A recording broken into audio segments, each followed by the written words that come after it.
Muri yeZimbabwe tichangotanga kuona this video ndatichi rest in peace kuna Allen Chisango. Ngazore murugare zvinhu zvatinge sinotarisira senyika yeZimbabwe zvinhu zvatinge singafungiri. Vadikani sikuziva kwamunozvita manews updates panapa tinoona kuti kamabatanidza tinge tichiitira kuti muwane manews updates akati wandei pasame video. Chii chakaitika kuna Allen Chisango? Ma-updates ese andoaine zvomuzuva ranhasi anobata pfungwa dzevanhu ende ese anosereresa. Chii chakaitika kuna Allen Chisango? Allen Chisango akaita accident ende anga ari truck driver. Allen Chisango zvaanga ari truck driver akaita accident marondera along the Harare Chirundu highway ndoko akaitikira accident. Gonyeti raidriver sezvanambotaura kuti anga ari truck driver rakakudubuka. After rakudubuka vadikani takareceiva sad news dzekuti Allen Chisango akafira pasport. Allen Chisango ndiye wamuri kuona ari kubuda pascreen ende gonyeti ndiro rachona ari kubuda pascreen apapa paisapona munhu nemuonero wataita mapictures ari kubuda pascreen apapa. Leo kama ndati chemini tariro vabereki vaAllen Chisango ndava chemini tariro. Mhuri yese yeZimbabwe yarwadziwa nekuti ndo macases atakunyanya kureceiva. Ndatinamatei kuna Mwari kuti macases aya atapudzwe. Nekuti imwe yacho nekuti kunge satanism yapinda munyika ino yeZimbabwe. Zuva rega rega titadzi kunzwa kuti pakadai paitika accident ende ropa radeuka. Ende zvechokwadi ropa riri kudeuka munyika ino yeZimbabwe. Ndatiti pese patinopfugama tichinamatirawo Zimbabwe kuti Mwari ivaine nyika yedu yeZimbabwe. Next update ishoko riri kuendeswa kugovernment. Vadikani tiri kunzwa vichinzi hanzi maroads ari kugadzirwa, but kune dzimwe road ndichakuisirai video ende video iroro rarwadza vanhu veruzhinji kuti but iyo government yachona zveri kuti kugadzirisa maroad ko Victoria Highway Road, Victoria Falls Highway Road paLupane. Chii chiri kumbonatsoitika ipapo? Nekuti makaona video iroro muchataura zvakawanda pamusoro pevideo iroro ende rakonzeresa mutauro mastreets esocial media vichinzi aiwa ndavatigadzirire maroads ndo zvimwe zvinokonzeresa maaccident. Kuita kweroad here ikoko ndokuita kwacho here. Doti muone video wapedza kuona video tozvaonofika comment section.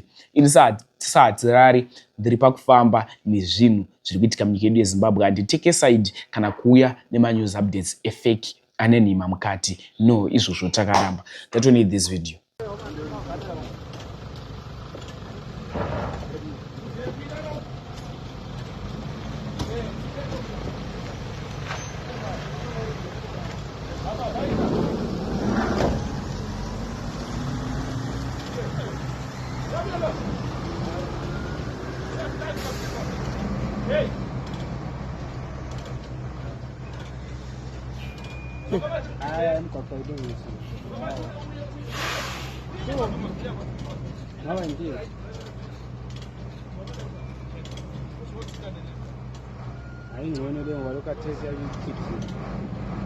Ukuthi iko kulungisa yini sela usafuna ukuzama ukuphuma sebhanji nje angiloku kuyayifuqa emuva kuphi lokho sekukhulula lokho ene siyadlula ukuthi iko ekhulu kwenza njani encane yadlula ndiwa le nkulu ngokuya ngaphezulu namo akusela mkhwa mkhwa kwakuyaphela nje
Nani kwa dada?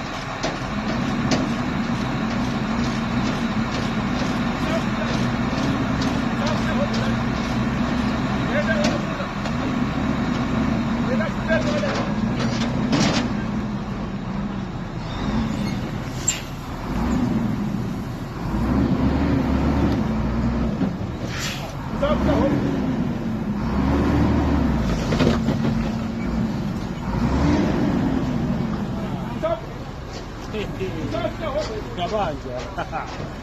Ha. Amboni driver ngisi. Ngabe biyeso. So ejiso onke uzibele so wala ne. Siyasiphuzisa manje. Izinto ezikhiwe nje.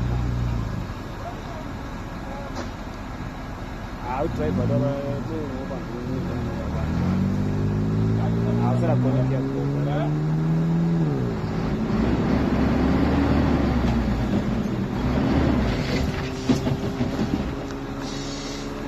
Ukuthi kabe yihlela kalesibili. Yasibalela abantu abethu bo. Basephakathi.